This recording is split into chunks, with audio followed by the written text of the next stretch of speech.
Dream Killers, Overcoming Hindrances to Prophetic Destiny and Purpose by Apostle Ivory Hopkins. This booklet gives points and insight on how to not allow anyone to kill your dreams. I talk to so many people who have given up on their dreams. When I pass by a graveyard, what saddens me is to know that so many out there lived but never accomplished their dream. Dreams are what makes life worth living. They say you lived. Dedication to my daughter Jackie Hopkins. My daughter Jackie said to me one day, "Daddy, we're destined for greatness, aren't we?" I said, "Yes, Jackie, we are. You and your brother are going to be successful in life because our family is blessed." I believe this with all my heart. My testimony is, I'm a walking, talking blessing as long as I stay with God. I have not felt this way all my life. There was a time in my life that no one wanted to hear anything I had to say.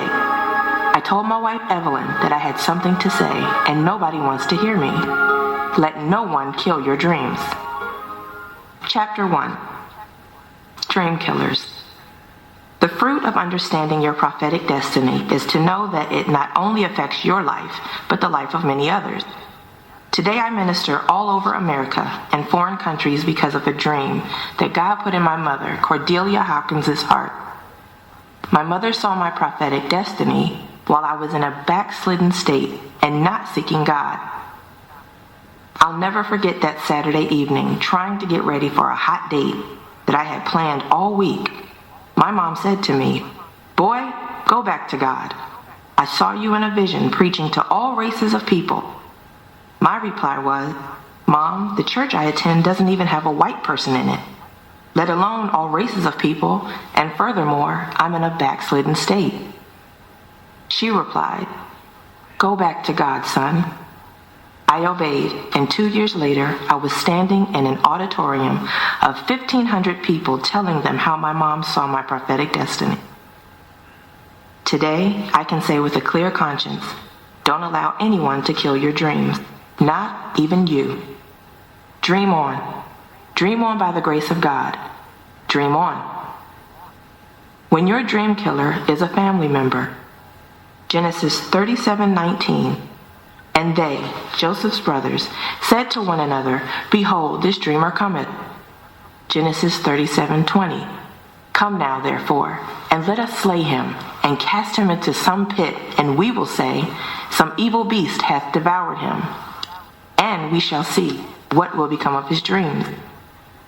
Dream defined: to have a deep aspiration, to conceive of, imagine, a strong desire for high achievement, ambition, purpose, intention, one's heart's desire, wish.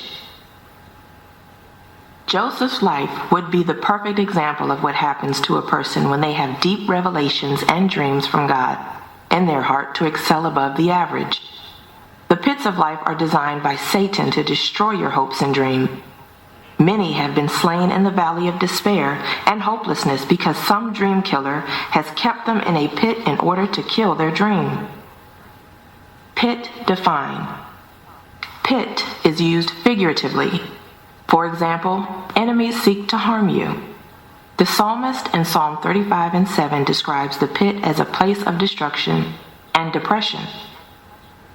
I've noticed that whenever people try to improve themselves and reach for more than the normal or average goal of life, they are often hated, resented, talked about, read the wrong way, or considered prideful.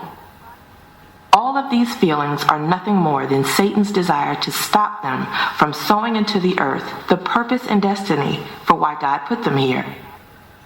Genesis 37:18.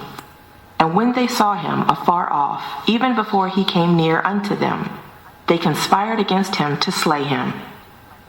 When Joseph's brothers saw him from afar, they conspired against him. The enemy will cause the dreamer and visionary in a family to be the one that everyone keeps at a distance. My dear friend, when you are a dreamer, a visionary, and a person with prophetic purpose, it will cause others to be repelled by you and not want to include you in their clique or group. Genesis 37. And his brethren said to him, "Shalt thou indeed reign over us? Or or shalt thou indeed have dominion over us? And they hated him yet the more for his dream and for his word. Because he told them of his dream, he was hated even more by his brothers. It may be good wisdom to be very careful who you share your dreams and visions with. Even in your own family, it can cause envy and jealousy to manifest against you. In Genesis 37:10, the sharing of his dream caused him to be rebuked by not only his brother, but his father also.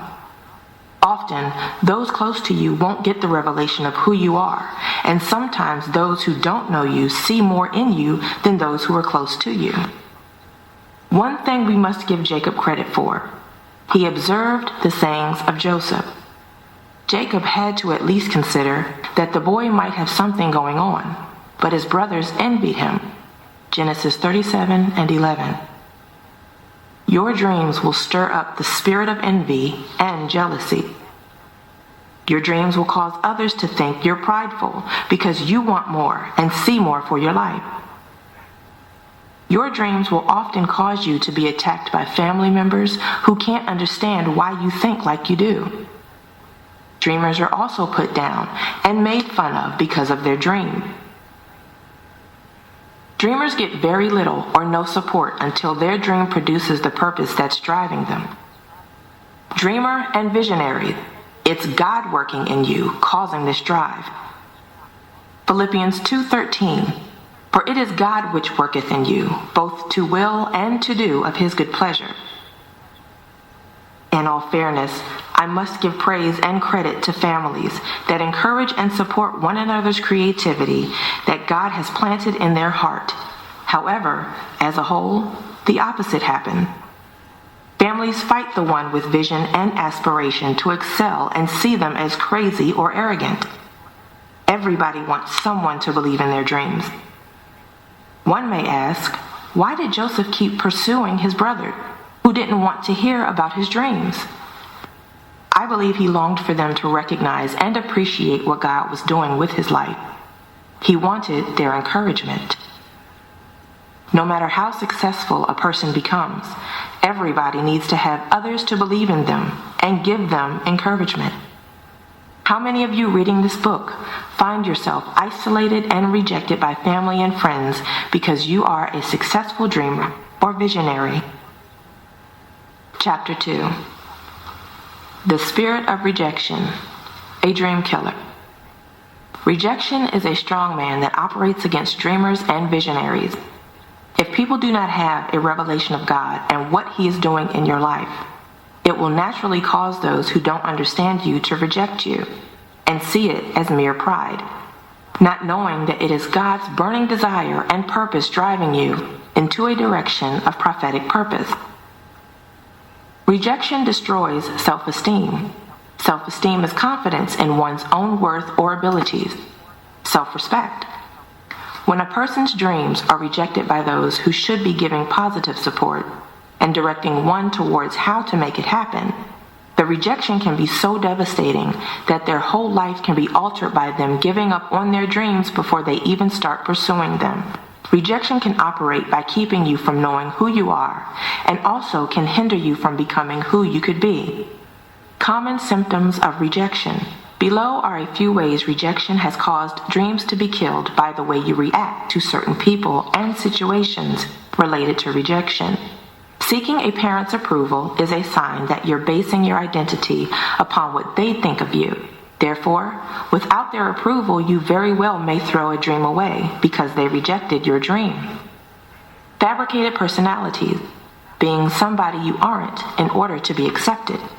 Not pursuing your dreams and settling for a job or profession you never desired. A tendency to always wonder if a person rejects or accepts you. Operating under a strong spirit of fear and intimidation. Pleasing someone who doesn't care enough for you to embrace your dreams. Rejection creates an environment where you are starved for love and give up your dreams to get it. Feelings of worthlessness, insecurity, or hopelessness. Rejection destroys a person's self-worth so they will not deposit in the earth what God created in them. One person's opinion or one single incident should never define who you are.